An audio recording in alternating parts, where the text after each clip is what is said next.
SRF 3 Fokus mit dem Hannes Hug. Gleich ist Weihnachten und wer in diesen Tagen durch die Innenstadt läuft, sieht da und dort eine Gruppe Menschen in der Uniform vor einem Topf stehen und Lieder singen. Die Heilsarmee ist in Town. Heute im Fokus Cornelia Zürcher, Salutistin, also Soldatin bei der Heilsarmee und Sozialpädagogin. Cornelia Zürcher, ihr habt ein bisschen zusammengezuckt, als ich Soldatin gesagt habe. Wie sagt ihr euch? Ich sage mir einfach, ich sage ein Mitglied von der Heilsarmee. Okay. Seid ihr auch eine von denen, die jetzt singen? Ja, ich gehöre tatsächlich zu denen. Einerseits gehe ich singen, aber ich gehe auch spielen mit so einem Brassinstrument. Also Blasmusik? Blasmusik, die gibt es ja auch. Also ich mache tatsächlich beides. Eine Arbeitskollegin von mir hat mich gefragt, muss man eigentlich eine Singprüfung machen? Nein. Ich glaube, das hört man manchmal auch, dass man keine Singprüfung gemacht hat. Das habt ihr jetzt gesagt? Das sage ich jetzt. Ja, nein, natürlich nicht. Es ist ein Klischee, dass jetzt alle singen. Musik ist schon wichtig in der Heilsarmee, denke ich, in den Gottesdienst oder so. Ist das schon wichtig, aber Qualität ist sehr unterschiedlich. Manchmal kommt es einfach sehr von Herzen, das kann ich sagen. Ist vielleicht nicht unbedingt schön. Manchmal ist es auch noch schön und dann gefällt es mir natürlich besser. Und ist schon vorgekommen, dass ihr eure Gespendli, sage ich jetzt mal, tadelt und habt gesagt, so, Kolleginnen und Kollegen, so nicht. So kommen wir ja auf keinen grünen Zweig und keine Spende im Topf, wenn wir dieser Scheps in der Landschaft singen. Nein, so nicht, aber ich bin auch noch Chorleiterin von einem Frauenchor in der Heilsarmee. Das heisst, wir haben natürlich regelmäßige Übungen. Und klar habe ich einen gewissen Anspruch an Qualität. Also meine Meinung ist immer, wir versuchen das Beste zu machen, mit denen, die da sind, mit dem, was wir können. Das Beste rauszuholen, dann macht es allen auch viel mehr Spass. Es scheint auch so ein bisschen, dass es etwas, das sich in ihrem Leben auch durchzieht. Aus dem etwas zu machen, was da ist. Ich möchte noch gerne mehr auf das eingehen, möchte aber noch schnell bei der Heilsarmee als Thema bleiben.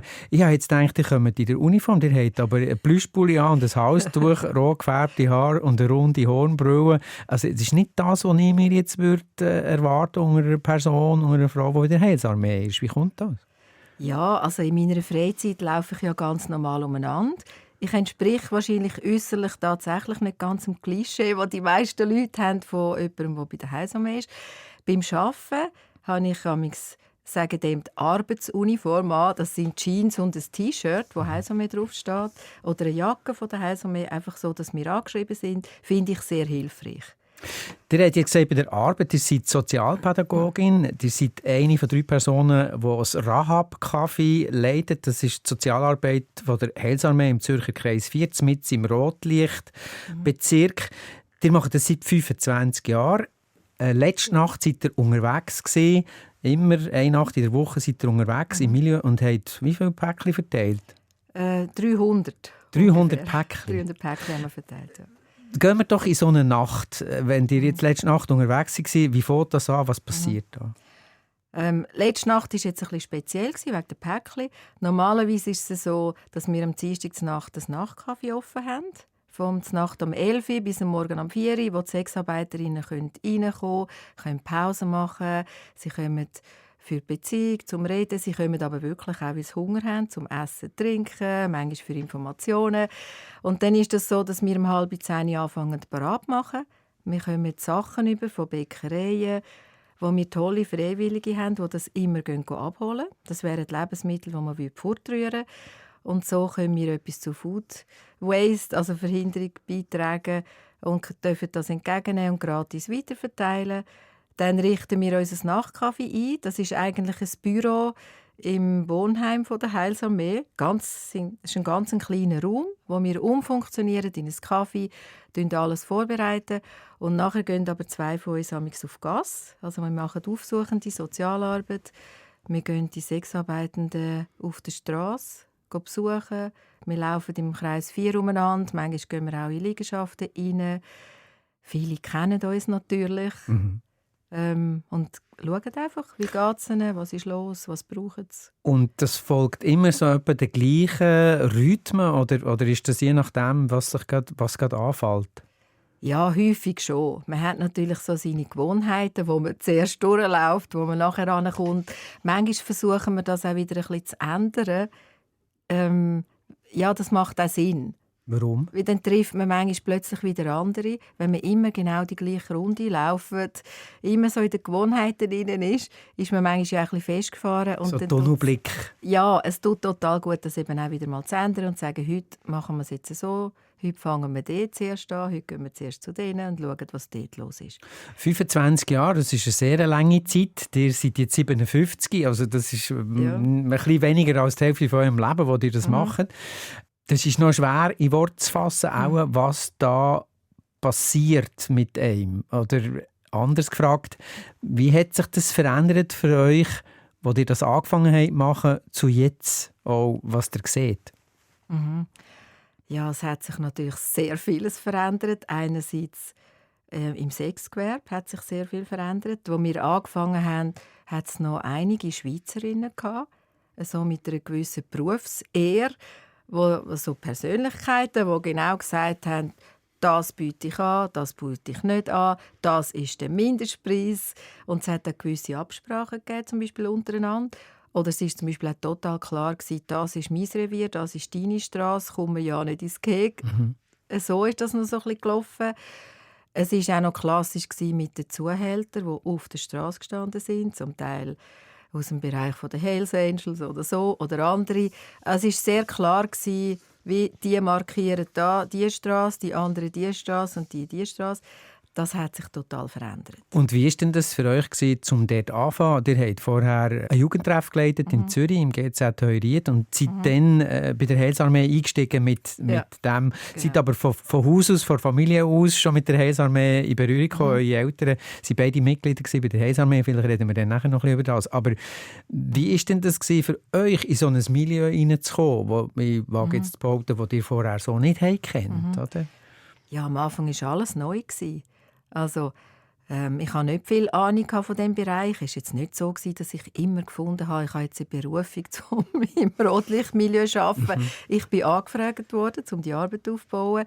Ich habe es total spannend gefunden, weil ich grundsätzlich einfach gerne mit Leuten zu tun habe. Mich interessieren Geschichten.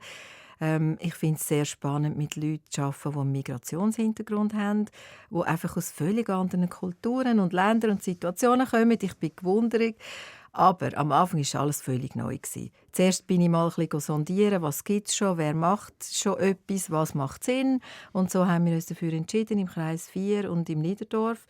Aber das klingt jetzt sehr nüchtern und auch so ein bisschen professionell. Hat es euch denn mental, emotional auch hingenommen? Oder sagt ihr einfach, ja, das gibt einfach allerhand gattige Leute, wie man so schön sagt, und ich bin jetzt da bei denen? Ja, ich glaube, es ist beides. Eben, die Leute interessieren mich. Und natürlich hat es mich von Anfang an interessiert, was sind für Bedürfnisse, was können wir überhaupt bringen, was brauchen die überhaupt. Also natürlich gehen mir Geschichten nach um die Leute. Das ist schon so. Aber am Anfang, ich meine, eine der ersten Runden, die wir gemacht haben, das werde ich nie mehr vergessen. Wir haben so eine kleine Kontaktkarte gemacht, wo wir einfach draufgeschrieben haben, Telefonnummern. Ich weiss gar nicht, ob wir schon eine Mailadresse hatten am Anfang, aber einfach so Kontaktdaten, wie kann man uns erreichen, wer sind wir, sind durch die Straße gelaufen und meine Kollegin und ich haben ständig zueinander gesagt, ist das eine Sexarbeiterin dort oder ist das echt keine? Also am Anfang haben wir den Blick gar nicht so dafür. Und viele sehen ja auch total normal, Anführungsschlusszeichen, aus. Die sehen ja nicht anders aus als ich. Und also man sieht es aber mit der Nase an. Nein, das sieht man jemandem nicht unbedingt an. Das sind ja die Klischees, die man immer so weiter verbreitet, die Bilder. Oder? Habt ihr ja vielleicht auch gehabt, dann? Ja, ich muss sagen, ich habe mir gar nicht so viel Gedanken gemacht am Anfang. Ich bin einfach eingestiegen, habe angefangen zu recherchieren, nachlesen. Ja, und dann relativ schnell gemerkt, ja, die sind total verschieden, genauso wie wir auch verschieden sind. Es sind völlig unterschiedliche Personen. Und ich habe aber auch gemerkt, sie haben eigentlich sehr schnell, sehr gut reagiert auf uns. Ja, das wäre jetzt meine nächste Frage gewesen, ob man dann da quasi wie auf euch auch ein bisschen gewartet hat oder eben nicht. Also, dass man gesagt hat, ja, jetzt kommen die auch noch. Uns wollen immer alle retten hier. Oder sie wollen, stört mich nicht, ich muss hier arbeiten. Ja, ich würde sagen, wir haben natürlich schon professionelle Haltung gehabt. Wir sind eben auch Ausbilder gewesen, Sozialarbeit. das hat schon etwas mit der Haltung dann zu tun, dass uns bewusst war, die sind jetzt am Arbeiten und wir kommen in ihr Gebiet. Wir sind eigentlich die grundsätzlich ein bisschen stören und auf das achten wir. Also sie haben dann schnell signalisiert, jetzt will ich arbeiten, jetzt will ich nichts. Aber ich muss sagen, sie sind sehr offen gewesen. Es hat noch nicht viele Leute gehabt, die aufsuchend unterwegs waren, auch nicht von anderen Organisationen. Es hat zu dieser Zeit ehrlich gesagt nicht viel gegeben. Also heute gibt es Floradora, Isla Victoria und so weiter und so fort. Und noch ganz viele Freiwillige, die sich berufen fühlen, hat es zu dieser Zeit eigentlich wenig gegeben. Und da sind sie grundsätzlich einmal offen gewesen, oder ein bisschen gewundert, wer ist jetzt das, was machen die? Und wir haben dann gemerkt, dass wir von Anfang an angeschrieben waren, das heisst mehr, dann haben wir das einfach einmal erklärt. Wir haben meistens eine einfache Erklärung gehabt. Wir sind einerseits eine NGO, also die Sozialarbeit macht, und andererseits auch eine Kirche, heisst mehr. Und da sind die meisten eigentlich zufrieden gewesen mit dieser Erklärung. Und das ist ja etwas, was sich dann sofort die Frage auch stellt. Wie bringt man denn das zusammen? Also eine Heilsarmee ist, wenn es mir recht ist, eine evangelisch-methodistische Ausprägung von der Kirchenseite. Das hat ja sofort auch so etwas, ich sage jetzt mal, moraltheologisches. Also sagt, das darf man nicht machen, was die da machen. Wie habt ihr euch zu dem verhalten? Oder wie habt ihr denn das unter einen Hut gebracht? Ja, also für uns war wie klar, unsere Haltung ist total offen. Das heisst, unsere Haltung ist auch akzeptierend. Also ich könnte das nicht machen, wenn ich im Hinterkopf die Haltung hätte, was die da machen, ist falsch, die müssten eigentlich anders sein. Also das geht für mich gar nicht. Ja. Also das heisst, Moral ist bei uns nicht wirklich wichtig in dieser Arbeit. Ich denke, das andere ist viel wichtiger. Offen zu sein für die Menschen, zu schauen, was haben sie für Bedürfnisse. Brauchen sie überhaupt irgendetwas? Können wir mit ihnen einen Weg gehen? Wollen sie irgendetwas von uns? Und unsere Haltung ist immer offen. Finde ich ganz wichtig, auch in der Beratung. Ergebnis offen. Also wir sind einfach da. Wir sind da. Und ich schaue, wer die Menschen sind. Alles andere fände ich komisch. Also wenn ich irgendeine Beratung gehe, möchte ich nicht moralisiert werden. Ich möchte nicht irgendwo reingedrückt werden, wo ich vielleicht gar nicht hin will. Das finde ich sehr entscheidend. Jetzt ist es einfach so, dass natürlich die meisten Leute auch ein klares Bild haben von der Heilsarmee und sagen, die wollen doch alle missionieren, darum sind sie doch, und das heisst ja Armee, also das ist ja dann alles. Ja. Wie ist denn das angekommen innerhalb von der Kirche, von der Heilsarmee, was die da machen? Haben die alle gesagt, super, macht es so, oder? Also am Anfang ist das ihr habt jetzt so geschaut, so im Sinne von, das ist mir eigentlich gleich.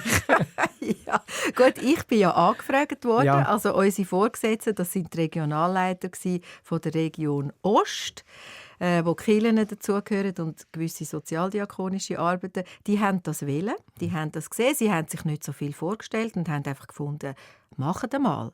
Das Budget war am Anfang klein, die Anstellungsprozente waren klein, aber wir haben freie Hand gehabt. Und es war nicht so, dass das jetzt völlig neu ist innerhalb der Heilsarmee. Die Heilsarmee ist ja eine internationale Organisation und in einigen Ländern ist die Heilsarmee sehr aktiv im Rotlichtmilieu, schon lange. Ist sogar eine der allerersten Arbeiten, die die Heilsarmee gemacht hat in London. Und von dem her ist es nicht etwas völlig Fremdes gewesen. Aber die Vorstellungen, was wir jetzt machen, sind natürlich schon unterschiedlich gewesen. Ich denke, es hat schon Leute gehabt, die wahrscheinlich gedacht haben, ja, ist gut, dass man jetzt die armen Prostituierten da retten. Das ist natürlich nicht unsere Vorstellung gewesen. Ist sie auch heute noch nicht. Und ich muss aber sagen, das schätze ich jetzt sehr in der Heilsarmee, wir haben eigentlich immer relativ freie Hand gehabt. Wie wir arbeiten, inhaltlich, was wir machen. Wir haben ein Budget, wir haben gewisse Vorgaben.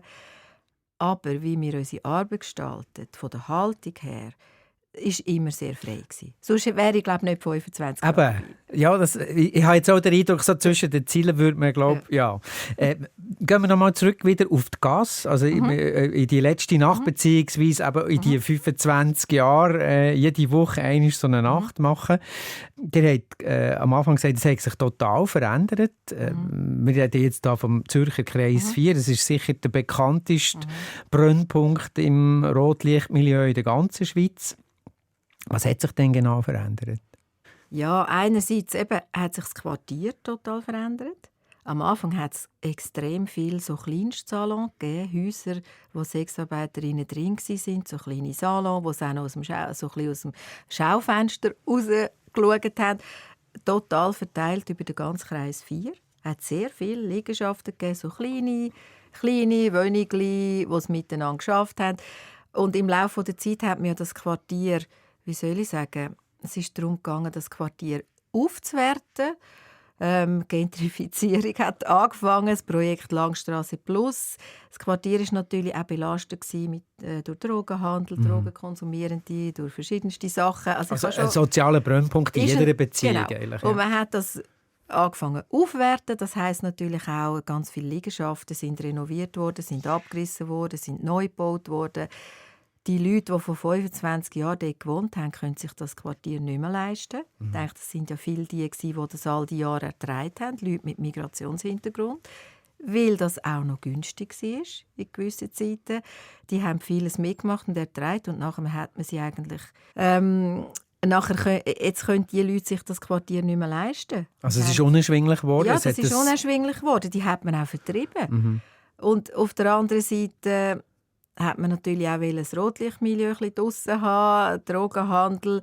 Gleichzeitig ist dann aber auch das mit diesen 24-Stunden-Shops, die jetzt immer offen haben, wo man auch Alkohol verkauft. Und ich denke, gerade durch das hat sich dann auch wieder sehr vieles verändert. Kreis 4 ist ein Partyquartier geworden. Das war früher viel mehr das Niederdorf. Dort ist man in den Ausgang. Ja. Jetzt geht man in den Kreis 4 in den Ausgang. Ja. Es ist immer etwas los. Die ganze Nacht hat etwas offen. Ich denke, da ist der Schuss wahrscheinlich ein bisschen hinten rausgegangen für die Leute, die im Quartier wohnen. Ich glaube, heute ist der Kreis 4 viel lauter. Sexgewerbe findet immer noch statt dort. Drogenhandel findet immer noch statt. Ja, aber einfach in einem sehr viel teureren Umfeld. Jetzt ist ja in der Stadt natürlich im Zug von den letzten 25 Jahren einiges passiert. Also der Strassenstrich hat sich verlagert, dann ist quasi die sogenannten Verrichtungsboxen sind dann gekommen, ausserhalb in Altstädten. Und gleichzeitig hat man so ein bisschen versucht, das Rotlichtmilieu unter dem Deckel zu behalten und zu vertreiben, aber es ist ja nicht weg. Wo ist es denn her? Nein. Ich denke, vieles findet immer noch nach wie vor im Kreis 4 statt. Aber verdeckter, oder wie ist denn das? Was stellt ihr fest?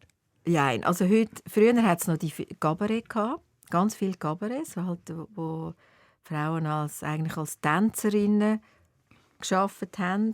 Und dann ist irgendwann der Cabaret-Status abgeschafft worden für Frauen aus Drittstaaten. Das heisst, es sind ganz viele Cabarets eingegangen. Heute hat man mehr die sogenannten Kontaktbars. Es kumuliert sich mehr jetzt in gewissen Häusern, in gewissen Bars rein, wo halt ganz viel sind. Es findet zum Teil schon auch in anderen Quartieren findet Sexarbeit statt. Ich denke, es hat sich schon auch zum Teil verlagert. Aber es ist weniger augenfällig geworden vielleicht? Oder, ja, zum Teil. Also ich glaube, im Kreis 4 ist es schon noch sichtbar. Vor allem, wenn man es weiss. Aber zum Teil hat sich schon ein bisschen verlagert, auch vielleicht in gewisse Hotels, gewisse Airbnbs. So, über das Internet findet natürlich vieles statt. Und was bedeutet denn das für eure Arbeit, wenn ihr die Sexarbeiterinnen aufsucht? Also müsst ihr da an anderen Orten her? Oder was stellt ihr fest? Hat es mehr Jüngere? Hat es mehr aus verschiedensten Ländern? Oder wie hat sich das verändert? Das hat sich auch sehr verändert. Ich denke, einerseits durch Personenfreizügigkeit. Dort hat es so einen ersten Einschnitt gegeben. Das heisst, es war plötzlich möglich gewesen, dass auch Frauen, also ich rede jetzt immer von Frauen, wir haben auch Frauen, Männer, wir haben Transgender, aber Sexarbeitende, könnte man sagen. Haben können kommen, zum Beispiel von Osteuropa oder von Spanien. Also mit dem EU-Pass ist es plötzlich relativ einfach möglich gewesen, Sexarbeit zu machen in der Schweiz. Die haben das zum Teil vorher schon gemacht in ihren Herkunftsländern, einfach für viel weniger Geld. Oder es sind Leute so ein bisschen ohne Perspektive, Armutsbetroffene, keine Arbeit, kein Geld und haben gemerkt, da kann man Geld verdienen. Das hat sich verändert. Das war so eine erste Welle. Dann hat sich auch sehr verändert mit der Wirtschaftskrise, die man zum Beispiel in Spanien, Italien. Plötzlich haben wir ganz viele Klientinnen, die via Spanien gekommen sind. Weil man gemerkt hat, auch dort grosse Wirtschaftskrise. Viele haben die Arbeit verloren, sind vielfach Migrantinnen, die schon mal migriert sind von Lateinamerika. Finde ich noch verrückte Geschichten. Die sind mal migriert von Lateinamerika auf Spanien, um sich ein Leben aufzubauen, um irgendwie Geld verdienen. Verdienen haben in Lateinamerika häufig noch Eltern, Mütter, Geschwister oder so, haben in Spanien eine Familie gegründet, haben viele Jahre gearbeitet, eher im Niedriglohnbereich. Und dann haben sie dort auch wieder die Arbeit verloren. Also zuerst entlässt man ja immer die zuunterst sind, Migrantinnen, Migranten. Und dann sind die halt auch, haben die wieder eine Einkunftsmöglichkeit gebraucht und sind so zum Teil vor einigen Jahren dann in die Schweiz gekommen. Jetzt reden wir ja eben über politische Entscheidungen, die dann die und die Folgen haben. Wir reden über Gentrifizierung, die die und die Folgen haben.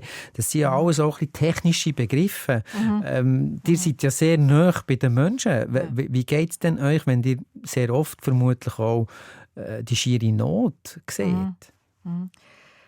Unterschiedlich gut. Also einerseits versuche ich natürlich, eine gewisse Professionalität zu behalten. Das heisst, so ein bisschen nahe Distanz muss man ein bisschen ausloten, was vertrage ich nicht. Wie macht ihr das?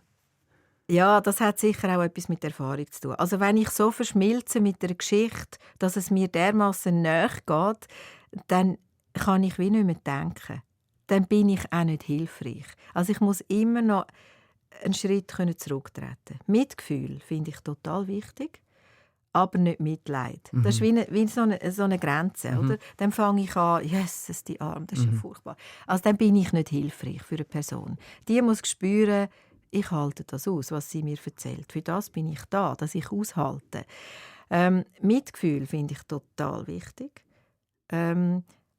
Ja, aber ich muss immer wie einen Schritt zurücktreten, muss fähig bleiben, um etwas zu überlegen, um etwas zu denken, um auch etwas anbieten. Und manchmal ist es einfach nur das, zum da sein und jemanden begleiten in einer Situation.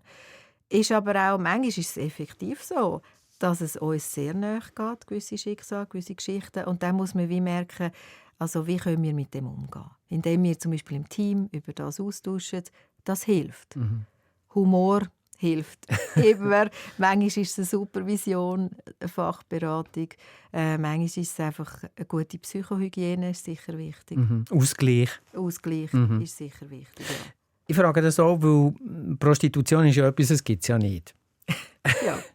Offiziell gibt es das nicht. Ich habe so ein bisschen nachgelesen. Also, ich habe eine Zahl gefunden von 2015, die besagt, dass im Sexgewerbe 3,5 Milliarden Franken umgesetzt werden. Also das ist jetzt auch schon 8 Jahre her.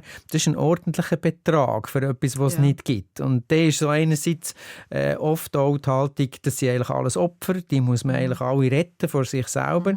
Die andere Haltung ist vielleicht, das muss man verbieten, dann ist Beweislast bei den Leuten, die Dienstleistung konsumieren oder in Anspruch nehmen, dann kann man die büssen, was auch zur Folge hat, dass dann das total in die Illegalität abdriftet. Und dann gibt es die noch, die sagen, das ist Privatsache, da geht es niemand etwas an. Ihr habt jetzt so viel Erfahrung mit dem. Was ist denn eure Haltung zu dem?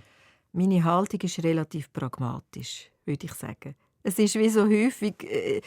Ich finde, die Realität liegt ja häufig ein bisschen im Graubereich. Es ist nicht so schwarz-weiß.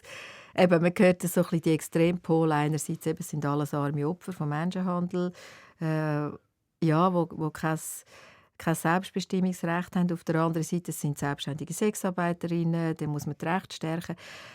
Ich finde, es gibt beides. Es gibt Opfer von Menschenhandel und ich finde, jedes Opfer ist eines zu viel. Das ist wirklich eine Tragödie. Es gibt aber auch die selbstbestimmten, selbstständigen Sexarbeiterinnen, die das machen, weil sie mit dem einfach jetzt Geld verdienen können und manchmal auch mehr Geld verdienen, wieder mit einer anderen Arbeit.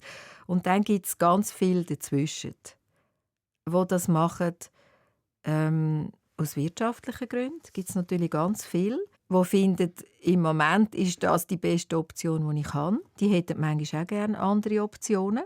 Aber sie haben vielleicht 5 Optionen. Von diesen 5 finden sie, das ist jetzt das, was ich machen kann. Und es überschneidet sich halt manchmal auch.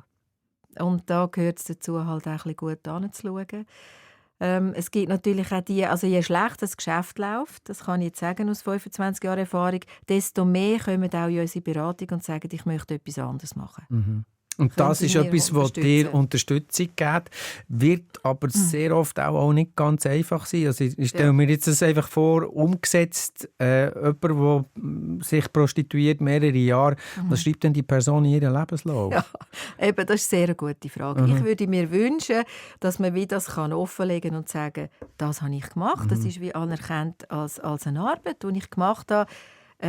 Die Personen haben ja sehr viel Lebenserfahrung durch das. Die haben einen Haufen Fähigkeiten, die man aber nicht nachweisen kann. Finde ich wirklich ein grosses Problem. Das ist aber noch interessant, weil man immer sagt, das ist das älteste Gewerbe der Welt, von der Menschheitsgeschichte oder wie auch immer. Und auf der anderen Seite gibt es nicht, stigmatisiert. Ist jemand, der sich prostituiert, ist jemand, der sich prostituiert. Genau.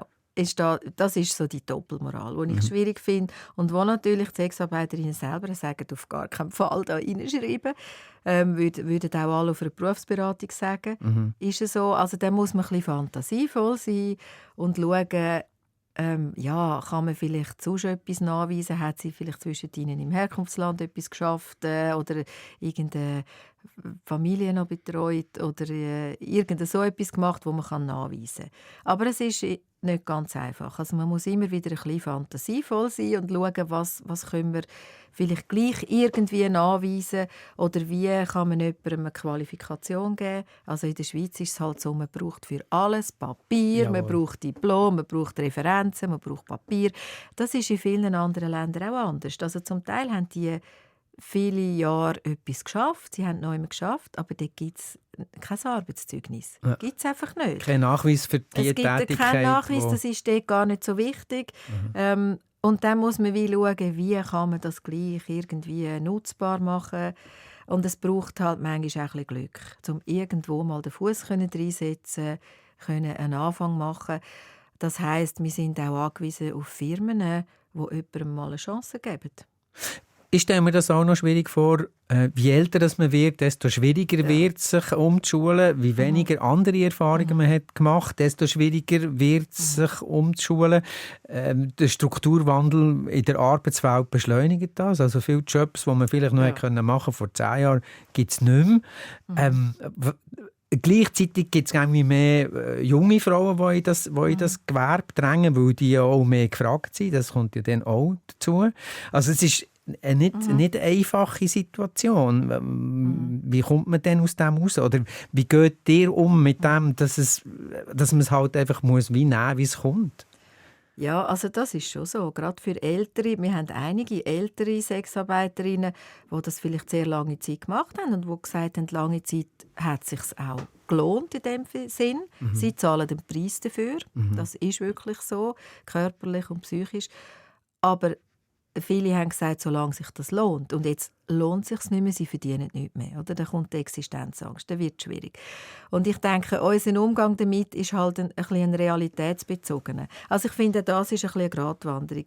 Auf der einen Seite finde ich, bei jeder, der kommt und sagt, hey, jetzt mag ich nicht mehr, jetzt möchte ich wirklich etwas anderes machen, die wollen wir nicht entmutigen, auf der einen Seite. Und auf der anderen Seite ist es auch wichtig, dass wir ihnen ein bisschen sagen, schau, so ist die Realität. Niemand hat auf dich gewartet. Das ist einfach so. Wir gehen mit dir den Weg. Ich denke, da kommt es dann ein bisschen darauf an, wie entschlossen sind sie. Und also, wie pragmatisch und realistisch jemand auch ist. Ich kann mir gut vorstellen, wenn ich mich jetzt versuche, in so eine Person hineinzuversetzen, man lebt ja dann auch in einer Scheinwelt auf eine Art und Weise. Ich glaube, man muss auch vieles verdrängen. Und dann ist man vielleicht in so einem nachtaktiven Zustand und trinkt vielleicht viel Alkohol. Ich weiss es nicht, aber das ist so eine Vermutung, die ich habe, oder? Ja, das ist zum Teil sicher auch so. Oder es ist natürlich auch so, dass sie viel halt gleich ihre eigenen Chefinnen sind. Und ich habe dann schon einfach Personen erlebt, da kommt man plötzlich in ein Arbeitsverhältnis rein. Man hat plötzlich eine Vorgesetzte, die halb so alt ist. Und die sagt jetzt, was es zu tun gibt. Sagen wir mal eine Reinigungsstelle im Niedriglohnbereich. Nicht die besten Arbeitsbedingungen. Also dann hat man plötzlich einen Stundenlohn, der netto 16,50 Franken rauskommt. Und hat irgendeine Vorgesetzte, die vielleicht nicht die beste Vorgesetzte ist. Und das dann zu akzeptieren, also sich dort reinzufinden, das ist auch nicht für alle. Also ich habe solche, die gefunden haben, das ist ja schrecklich. Nie im Leben passt mache ich mir das. gar nicht. Für diesen Stundenlohn gehe ich nicht arbeiten. Und das ist ja dann auch wieder eine Entscheidung, kann ich völlig verstehen. Und dann gibt es aber auch wieder andere, die wirklich wollen, die wirklich sagen, ich kann nicht mehr zurück, es geht einfach nicht. Und dort versuchen wir wirklich mit ihnen halt dran zu bleiben, zu schauen, wie können wir sie vielleicht qualifizieren mit gewissen kurzen Ausbildungen, mit Deutschkurs, mit Praktikas, die wir manchmal anbieten können. Und sie einfach zu begleiten auf dem Weg, dass sie einigermaßen in eine gute Arbeitsstelle hineinkommen. Aber das ist nicht einfach. Ich bin auf euch gestoßen aufgrund von einem Dokumentarfilm von meiner Arbeitskollegin Michelle Sauvin, der den Doc gemacht hat, «Zwangsprostitution in der Schweiz». Kann man nachschauen auf Play SRF. Unter den Doc-Filmen findet man den «Zwangsprostitution in der Schweiz». Ich habe euch dort entdeckt und habe euch gehört ganz klar sagen, was ihr findet, was jetzt da gemacht werden müsste, was dort eine Rolle spielt. Und habe mich natürlich auch gefragt, wieso macht ihr das, was ihr macht? Wieso macht ihr seit 25 Jahren diesen Job mit im Milieu, wo ihr so viel Zeug seht, wo auch die wenigsten von uns sehen? Tja, ich glaube, ich finde meine Arbeit doch irgendwo immer noch sinnvoll, obwohl wir uns häufig fragen, was machen wir eigentlich da? Also es gibt immer wieder die Beratungsnachmittage oder die aufsuchenden Arbeiten, es gibt immer wieder so Situationen, wo wir einander anschauen und finden, was machen wir eigentlich da? Gruß an meine Arbeitskollegin an dieser Stelle. Und trotzdem glaube ich, es ist wichtig, dass wir da sind. Ich habe natürlich das Glück, dass ich für das bezahlt werde. Das ist ja auch mein Broterwerb. Ich finde es immer noch interessant. Also ich habe mit so vielen verschiedenen Leuten zu tun. Finde ich total spannend, immer noch nach all diesen Jahren. Unsere Arbeit hat sich auch immer wieder entwickelt. Wir haben auch mehr Ressourcen bekommen. Wir haben wieder etwas ausprobieren. Aber ich kann mir auch vorstellen, dass man irgendwann sagt, aber diese Geschichte habe ich jetzt auch schon mehr als einmal gehört. Oder das, oder natürlich, das gibt es auch. Das sind die Geschichten, wo ich innerlich das Gefühl habe, jetzt werde ich total müde. Ja. Kenne ich schon. Schwierig wird es immer dort, wo wir das Gefühl haben, da müssen wir etwas machen und wir können es nicht machen. Also wie dieser Person müssen wir jetzt einen Aufenthaltsstatus geben, dringend. Und ich kann das nicht machen. Das ist natürlich das. Da kommt manchmal eine gewisse Frustration oder eine gewisse Wut kommt rein, oder? Das ist dann manchmal sehr frustrierend. Wo ich merke, da muss man auf politischer Ebene etwas machen. Und ich bin auch dankbar, sagen wir mal, sehr dankbar für eine Fachstelle Frauenhandel, Frauenmigration, wo sich zum Beispiel auf politischer Ebene klar einsetzt für Opfer von Menschenhandel oder auch für Rechte von Sexarbeiterinnen. Bin ich total dankbar, dass die auch so eine politische Arbeit machen, was wir jetzt ja eigentlich nicht machen. Manchmal Sensibilisierung so. Also ihr seid eher so ein bisschen die mobile Feuerwehr, sage ich jetzt mal, wo einfach so ein bisschen geht. Aber das ist ja auch etwas, was sich natürlich viele Leute vielleicht auch fragen, ja, die gehen dort vorbei und bringen ein bisschen Essen und ein bisschen Geschenke und das Gespräch, lenkt denn das, oder? Und auf der anderen Seite steht, ja, wir machen genau das, was man muss machen. Oder wie beurteilt ihr denn das? Ja, also wir machen ja nicht nur das. Ich denke, das ist wichtig. Die aufsuchende Arbeit ist wichtig. Da geht es um Beziehungsarbeit, es geht um Vertrauensaufbau, es geht darum, wir haben immer ganz viele Informationen dabei, um gerade neue Frauen auch können sagen, da ist die Stelle, da ist die Stelle, da kannst du dich an das wenden. Also eine Art Sichtbarmachen auch von Möglichkeiten. Genau, das ist wichtig. Auf der anderen Seite haben wir eine Beratungsstelle, wo wir offene Sozialberatung anbieten. Und dort geht es natürlich auch häufig um mittel- und längerfristige Begleitungen. Also dort machen wir ganz viel Zeug mit Ämtern, administrative Sachen, Sozialversicherungen. Dort sehen wir natürlich auch viel oder Unterstützung bei Aufenthaltsbewilligungen und so weiter, bei Rekurs. Und dort ist es natürlich schön, weil es zwischendrin halt auch immer wieder positive Entscheidungen oder so gibt, oder wo wir jemandem wirklich haben können helfen. Das sind natürlich die befriedigendsten Sachen, wenn man ein Resultat sieht. Und manchmal geht es aber wirklich auch um Entwicklung von Lebensperspektiven. Eben einfach da zu sein, mit jemandem einen Weg zu gehen, ohne dass man am Anfang weiss, wo der Weg hinführen wird. Ihr habt mir im Vorgespräch gesagt, ihr habt immer schon eigentlich wie haben sie euch auch angezogen, an die Brennpunkte zu gehen im Leben, in der Gesellschaft. Ihr habt die Matur gemacht, seid aufgewachsen in einem Heilsarmee-Haushalt. Eure Eltern haben sich scheiden. Der neue Partner von eurer Mutter war auch bei der Heilsarmee, wenn es mir recht ist. Und ihr seid als einzige von euch 4 Geschwister bei der Heilsarmee geblieben. Warum eigentlich? Ja, das ist eine gute Frage. Also wir haben nicht immer nur die guten Seiten von Heilsarmee erlebt. Unsere Eltern waren Heilsarmee-Offizier, also die Vollamtlichen. Das sind eigentlich die Geistlichen, die eine Gemeinde leiten, normalerweise. Und durch das, früher war das so, die sind ständig versetzt worden. Also da war man 2 Jahre da, dann 3 Jahre dort, dann ist man da versetzt worden. Früher, heute ist das Gott sei Dank nicht mehr so. Aber früher hat man dann nicht wahnsinnig viel Rücksicht genommen auf die Familiensituation und auf die Schulsituation der Kinder. Und gerade meine älteren Brüder haben unter dem auch gelitten. Also die sind manchmal im dümmsten Moment wieder rausgerissen worden. Entwurzelt worden. Eben Kanton Zürich, dann Bern, dann Basel, dann wieder Zürich. Also das war nicht toll gewesen. Ich habe das auch noch ein Stück weit erlebt, aber nicht mehr ganz so lange halt dann, weil unsere Eltern sich dann getrennt haben. Eben, das war so die Seite, die natürlich nicht so toll war an Heilsarmee. Oder unsere Eltern, es hat so beide Seiten gehabt. Sie haben sich die Arbeit geteilt. Also es war eigentlich wie eine Co-Leitung. Durch das haben sie vielfach auch halt von die Hause aus gearbeitet. Oder das Heilsarmee-Chor, wie wir dem sagen, gemeint, war gerade im gleichen Haus. Ja. Durch das sind sie auf eine Art viel da gewesen, und auf eine Art sind sie aber auch mega viel fort gewesen. Hat auch so beide Seiten gehabt, oder? Ich habe das auch genossen. Aber wir hatten auch 2 ältere Brüder, die dann oben waren. Sie haben das manchmal sicher nicht so toll gefunden. Aber die Frage hat er gleich nicht beantwortet. Nein, das sind jetzt eher die negativen Seiten vielleicht gewesen. Ja. Ich glaube, das, was mir immer gefallen hat, dass die Heilsarmee, so habe ich es erlebt, dass Kind eine Kirche war, ist auch für die es schwierig haben in dieser Gesellschaft. Also wir hatten immer schon die Obdachlose gehabt. Früher waren es viele auch noch Alkoholiker, Alkoholikerinnen gewesen, Leute, die irgendwo rausgefallen sind aus dieser Gesellschaft, die kein Geld hatten. Und unsere Eltern haben die relativ unkompliziert aufgenommen. Die waren bei uns am Mittagstisch gewesen. Also die sind mir einfach von Anfang an wie nahe gewesen. Die sind eigentlich gewohnt gewesen. Ja, wir sind das gewöhnt gewesen. Die sind bei uns ein- und ausgegangen. Das war sehr unkompliziert gewesen. Die sind ein- und ausgegangen. Und ich habe natürlich viel mitbekommen, auch ein bisschen von der Schattenseite von dieser Gesellschaft. Und ich habe das aber auch immer interessante Leute gefunden. Ihr habt euch als junge Frau, habe ich gelesen, verliebt in jemanden, der auf der Gasse gelebt hat. Und seid dann mit diesem Mann in Wien und in Zürich auch auf der Gasse gewesen? Ja, das hat sich so ein bisschen ergeben. Ich war mal an einer Demo, wo das Shopville geschlossen worden ist. Also, ich weiss gar nicht mehr, in welchem Jahr das war. Ja, irgendwo in den späten 80er. Shopville, also Bahnhof, zumachen, weil es dort so viele Obdachlose hatte und Drogenabhängige, die dort übernachtet haben, die sich aufgehalten haben. Und dann bin ich da an einer Demo, wo man, um das zu verhindern. Und dort habe ich den Mann kennengelernt.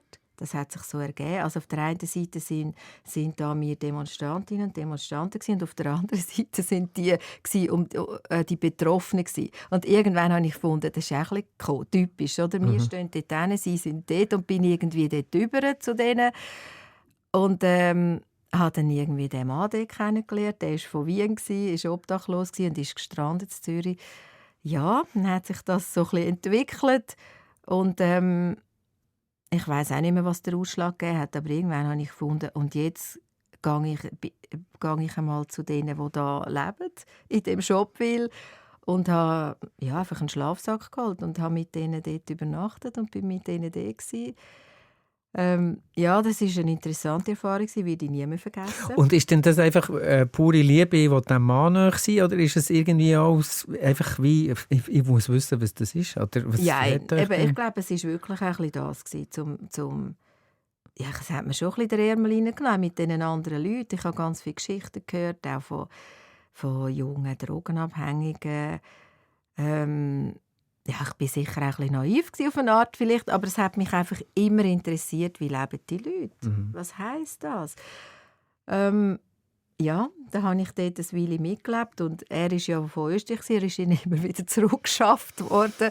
Und dann bin ich ihn besuchen, und wenn ich ihn besuchen, hat das auch geheißen, Ja, ich bin mit ihm auf der Straße zu Wien. Dort, so wie er lebt, auch im Winter, wo es kalt ist. Und also ich würde sagen, das war eine sehr prägende Erfahrung in meinem Leben. Seitdem bin ich jeden Abend extrem dankbar, dass ich in ein warmes Bett darf. Einfach was heisst das, bei Minusgrad auf der Straße zu sein? Oder ich habe dann mich auch kennengelernt. Ich habe gemerkt, das regt mich total auf, wenn ich die Zähne nicht putzen kann. Oder es hat kein WC, man kann nicht duschen. Also einfach gemerkt, wie schnell ich an meine Grenzen komme, wenn ich die Haare nicht waschen kann. Zu merken, okay, wie macht man das jetzt? Wie überlebt man da? Der hat natürlich tonnenweise Strategien gekannt, hat mich sehr beeindruckt. Also, man stopft Zeitungen in den Schlafsack rein, isolieren, Körperwärme hilft, eben Zeitungen ist super gut. Im McDonald's kann man schnell auf dem WC die Haare waschen, dort bei Brünneli, dort hat es noch so Föhn gehabt. Einfach, wie überlebt man da? Wie kommt man zu Geld? Wo hat es Leute, die freundlich sind, Kirchen manchmal? Wo hat es andere? Welche Orte? Wo wird man gemieden? Es war sehr prägend. Also man lernt auch dann auch eine Stadt oder ich sage jetzt mal ein Habitat ganz anders lesen und kennen. Was hat es euch denn sonst noch gelernt über euer Leben? Also abgesehen davon, dass ihr gemerkt habt, ich habe auch gewisse Ansprüche an einen Komfort und so weiter und so fort. Was hat es euch sonst noch gelernt?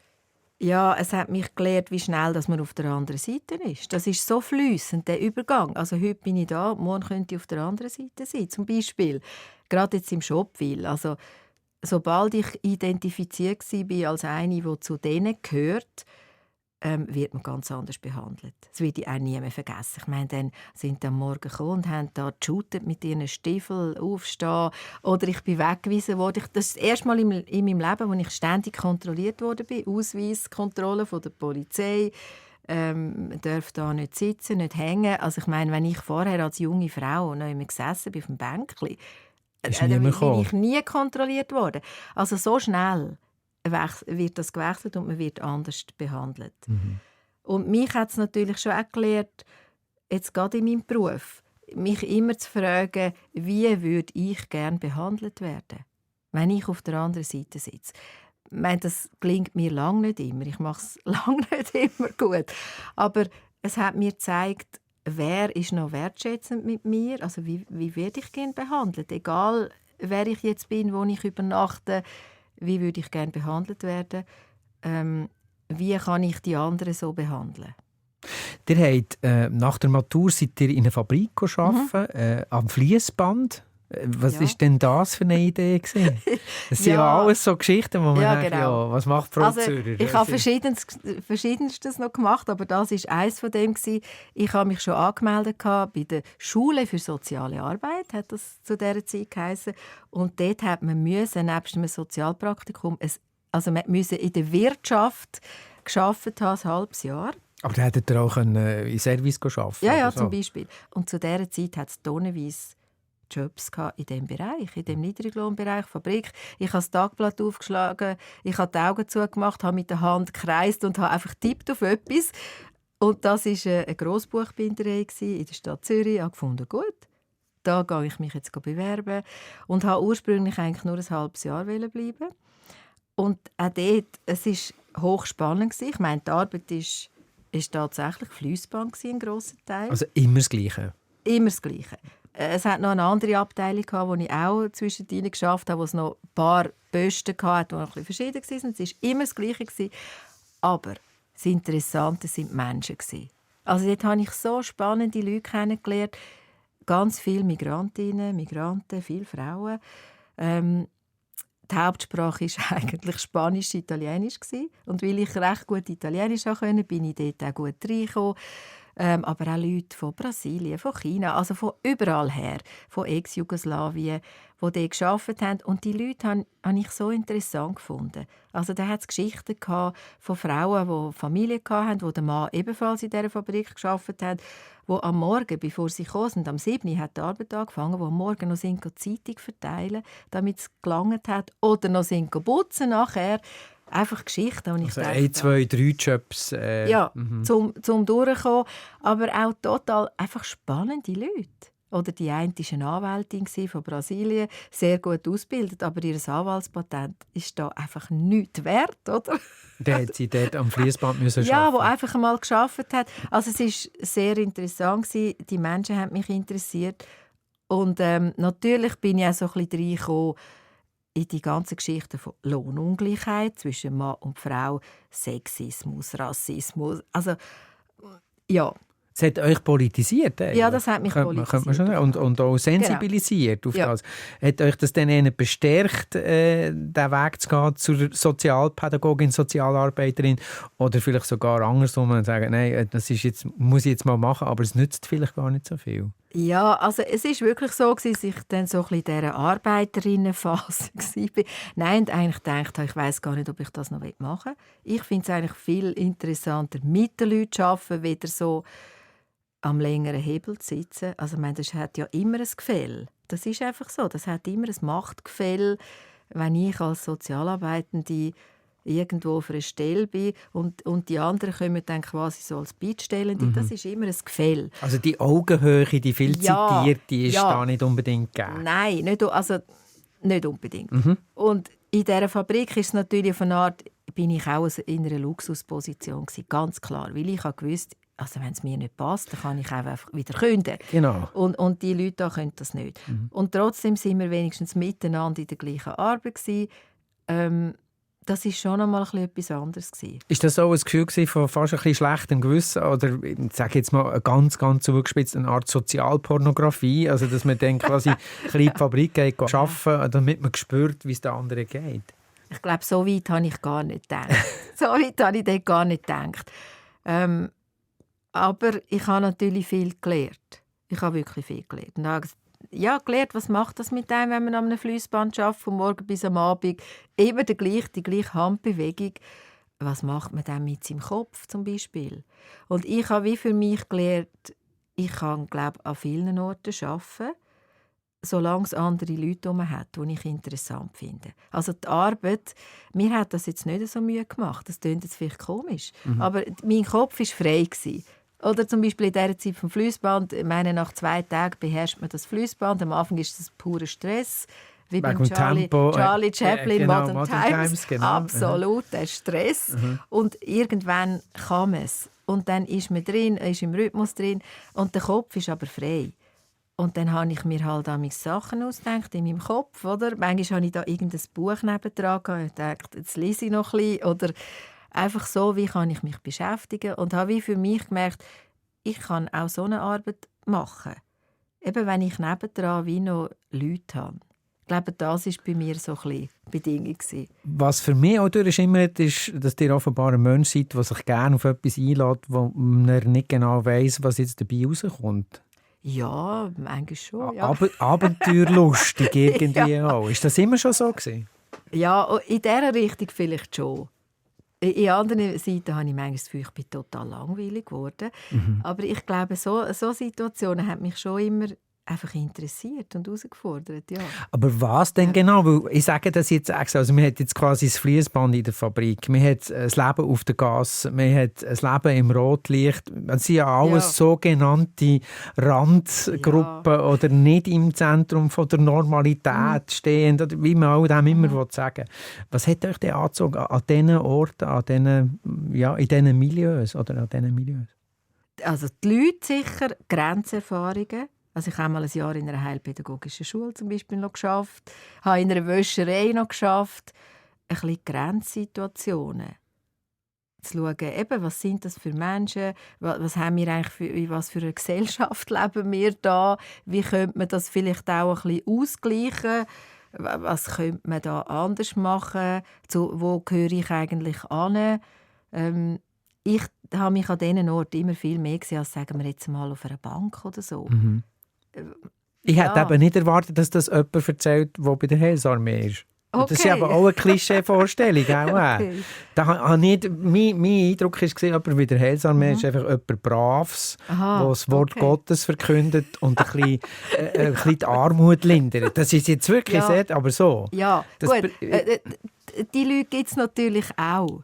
Ich glaube, bei mir ist schon auf eine Art der Solidaritätsgedanke ist sicher immer da gewesen. Das ist ja, sicher ein Wert, der mir wichtig ist, gewisse Solidarität.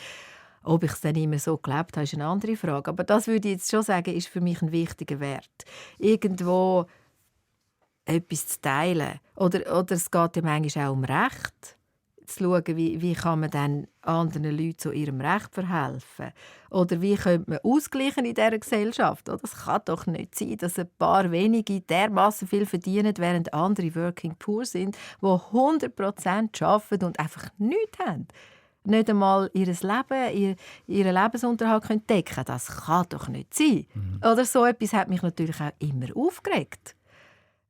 Gefunden habe, das gibt es doch nicht. Oder eben, wenn ich jetzt denke, punkto Inklusion in der heilpädagogischen Schule, ich meine, das grösste Hindernis ist ja häufig einfach der Städtebau gewesen. Also jemand im Rollstuhl kann nicht unter Umständen. Nein, ja. Man kommt nicht in einen Laden rein, man kann nichts unternehmen. Das kann doch nicht sein, oder? Das ist ja häufig immer noch so. Dass man alles zuerst organisieren muss, spontan nicht ankommt. Gewisse Sachen haben sich verbessert, aber das hat mich dort schon total aufgeregt, dass ich gefunden habe, die Leute könnten sich selber frei bewegen, häufig, wenn das städtebaulich zum Beispiel möglich wäre. Einfach solche Sachen. So. Also Gerechtigkeitssinn, Ja. Solidarität, das ist auch etwas, was ja im Elternhaus eine grosse Rolle hat gespielt. Sonst nehme ich an, das wären nicht Offiziere gewesen bei der Heilsarmee, eure Eltern. Wegen dem. Oder Ja, das hat sicher ist es eher das eine grosse Gegenteil Rolle. gewesen, dass die gesagt haben, ich mache meins? Nein, das hat sicher eine grosse Rolle gespielt. Meine Eltern waren total unterschiedlich gewesen. Oder mein Vater ist so, ich würde jetzt mal sagen, theologisch gesehen eher ein bisschen eng gewesen, aber er hat ein riesengroßes Herz gehabt und hat sein letztes, also hat er auch gemacht, sein letztes Hemd gegeben für andere, sehr unkompliziert, ist immer für alle da gewesen. Meiner Mutter war es manchmal ein bisschen zu viel gewesen, was ich verstanden habe. Das offene Haus und das Ja. offene Herz. Sie hatte für vielen weiteren theologischen Geist gehabt, hat viel mehr auch hinterfragt und ist da sehr offen gewesen. Auch den Leuten sehr zugewandt.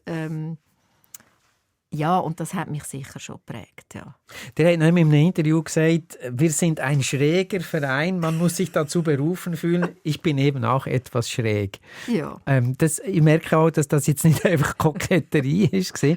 Wir sind fast am Ende schon von unserem Gespräch. Wir haben noch 3 Musikstücke, die zur Auswahl stehen. Wir haben Ella Fitzgerald, Mac the Knife, Staple Hill Band of the Salvation Army, A Starry Night oder David Bowie, Starman. In welcher Reihenfolge sollen wir was spielen? Ja, machen wir vielleicht mal die Ella Fitzgerald. Gut. Super Stimme, super Aufnahme. Sie vergisst den Text beim Lied, findet eine geniale Aufnahme. Gut, und allerletzte Frage. In einer Woche, ein paar Tage ist Weihnachten. Was wünscht ihr euch für Weihnachten, zu Weihnachten, an Weihnachten? Ich denke, ganz banaler Wunsch, mit der Familie zusammen sein, mit den Liebsten. Unsere Tochter ist in England seit 3 Jahren, kommt aber jetzt erst mal heim. Freut mich mega.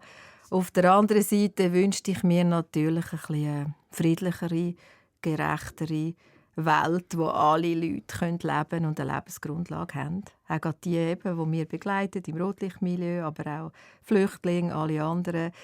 Wäre schön, ja, wenn alle Leute könnten leben auf dieser Welt einigermaßen in Würde und im Frieden. Sehr schön. Vielen herzlichen Dank für euren Besuch. Und schöne Weihnachten. Danke, gleichfalls. Dankeschön. Das war der Fokus mit der Cornelia Zürcher, Sozialpädagogin und Salutistin bei der Heilsarmee. Mein Name ist Hannes Hug und Fokus könnt ihr weiterempfehlen, nachhören, verschenken über die klassischen Podcast-Apps oder unter srf.ch/audio.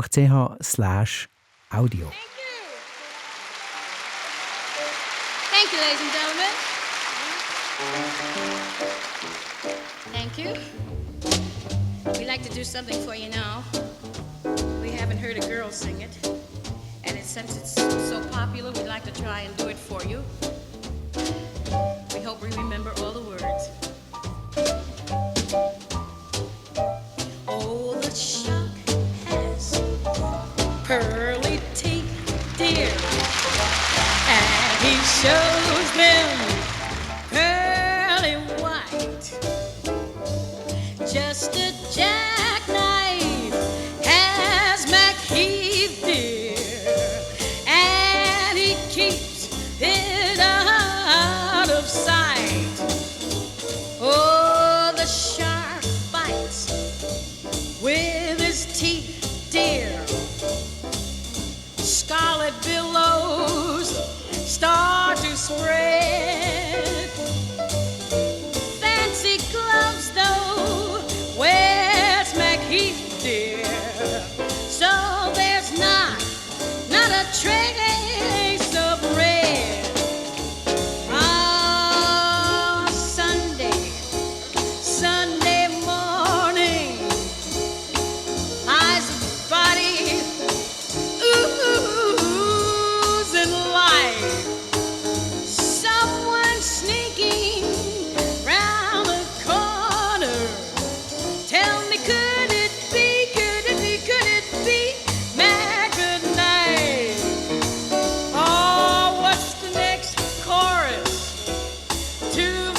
SRF 3 Fokus Podcast.